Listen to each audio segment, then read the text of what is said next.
Mary was not best pleased.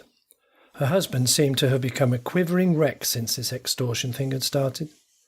The police had been round and said that they knew of this man and had advised them to be very careful. But how could they be careful? They had to live. They had to go out. Apparently this man would attack their house again, their cars, and finally he would shoot them to get what he wanted. OK, she could see they shouldn't give in, but what was the alternative? The police said they would catch these people, and no doubt they would, but would they catch them soon enough? That is what worried her. After all, it wasn't that much money, at least not to them. She knew the arguments that if you gave in once, you would always be vulnerable, but that did not seem to apply.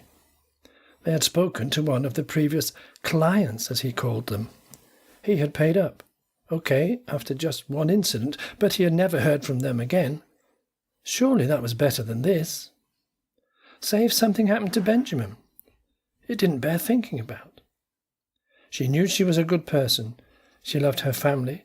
She looked after her friends. She tried to help where she could. She did not deserve this. She did not understand her husband risking everything for so little. It made no sense in a practical sense. In fact, it was downright stupid. But that was men for you, their stupid pride. Why did he feel that he would lose face by giving in? The police had virtually said they could do nothing about this. It was time to take Ben to school. They went out to the car together. Enforcement was lying on a grassy bank 100 yards from a quiet road. His rifle was by his side. The instructions from EB were, as usual, clear. He was waiting for a blue BMW 3 Series, registration number BK07HGT. He was to put at least one, preferably 2, bullets into this car, but he was not trying to kill or harm anyone, just scare the hell out of them. That should be no problem. A bullet hitting the windscreen at speed in excess of 500 miles per hour would smash it to smithereens. The problem was that flying glass might do a lot more than scare them. He understood there would be 2 people in this car, a woman in her 40s and her son, aged 12, going to school. Well, he didn't care. The rich got up his nose anyway. It was about time they had it tough. It would certainly be tough for them today. It was going to be a beautiful sunny day, but now it was slightly chilly. It was only 7:30 in the morning. He had about 10 minutes more to wait before the car was due. He had come here before a couple of times to stake out the best place for the shots and check out the schedule of this woman's movements. But school runs were a matter of habit, and he expected no problems today. If he did, he wouldn't be here. His car was parked about half a mile away on a totally different road.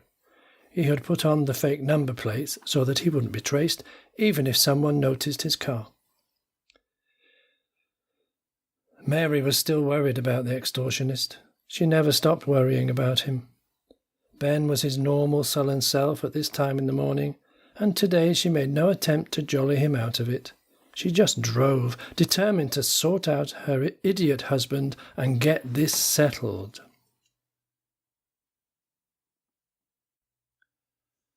Enforcement checked the roads for his binoculars again. Still no sign of that blue BMW. It didn't really matter if it didn't show up today.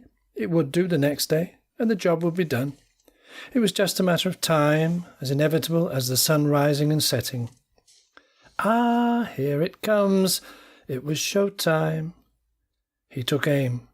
The first shot was around 200 yards into one of the side windows. He could see both passengers in the front and reckoned they would be safe.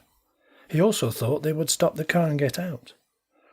Executive branch had made it clear he wanted no injuries. That would give him the chance to shoot out the front window whilst they were out of the car. He may even take a few more shots, just to make it absolutely clear to them what was happening. Bang! A clear hit. Christ, what was that? Oh no, it had started. What had the police said? Don't stop if it under attack, clear the area. She had temporarily lost control at that huge noise, and now she put her foot down. Benjamin was talking now, excitedly asking what had happened. He knew nothing about the threats. She told him to get down and gave him a shove in the right direction. Okay, it doesn't always work out how you plan it. He took aim again. He could see the woman driving and the boy crouching low in his seat. They had obviously been warned. By now the police knew the dangers they were in. But it was fucking stupid. Far more dangerous this way. He took aim again, at the top of the windscreen where the boy was crouching. He fired. Direct hit. The windscreen shattered. The car swerved, she lost control, and left the road to end smashing into a tree. Mary took a chunk of glass in the face. Blood poured into her eyes. She couldn't see. She hit the brake frantically and felt the car swerve. There was a massive crunch, and she felt the world closing in on her, crushing her. Her last conscious thought was of Ben. She tried to see him, but only heard a wailing cry. Slowly, everything went black.